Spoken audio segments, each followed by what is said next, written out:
Today, I want to talk about why business financing risk usually needs to be shared. When it comes to borrowing money for your business, everyone wants the same thing, the best possible deal and the least amount of risk. But here's the truth that many business owners, especially in smaller or newer companies, don't always want to hear. Business financing risk usually needs to be shared. In this video, I want to explain why lenders often require personal guarantees or other forms of owner commitment, when they're likely to ask for them, and what this means for your financing strategy. It's not uncommon for business owners, particularly those running companies under $1 million in annual sales, to go looking for debt financing that doesn't require them to take on any personal liability.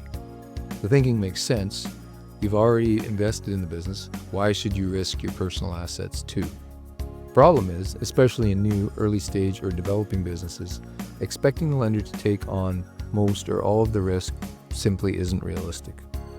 The time spent chasing no personal guarantee loans or financing without meaningful security is often time wasted, because those deals either don't exist at the rates you're hoping for, or they're only available at very high cost.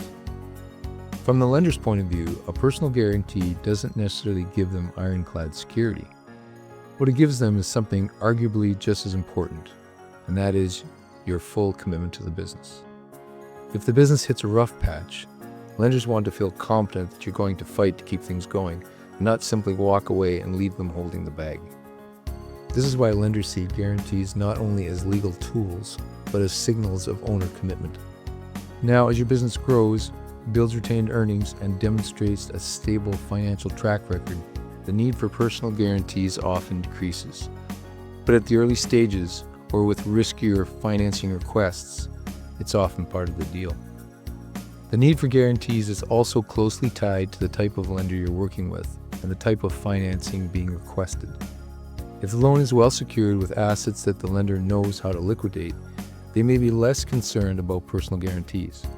But if a lender is in an unsecured position, or if the collateral is something they're not comfortable managing, guarantees become a bigger piece of the conversation.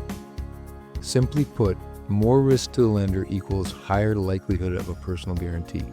Less risk to the lender equals potentially less need for a guarantee, or maybe a partial one. The other piece to remember is that the cheapest financing options usually come with the most conditions, including guarantees and covenants. If you're looking at higher risk lenders or private lenders, you might avoid guarantees, but you'll often pay more for the money. The bottom line is this: risk in business financing needs to be shared. And being realistic about your share of that risk will save you time, help you focus on the right financing options, and ultimately improve your chances of success. If you're working through a financing request and aren't sure how to structure the deal or how to approach the lenders the right way, feel free to reach out. I help business owners navigate these conversations every day. So, if you have a business financing problem, challenge, or requirement that you need help trying to solve, then I suggest you give me a call or send me a note to the contact information at the end of this video.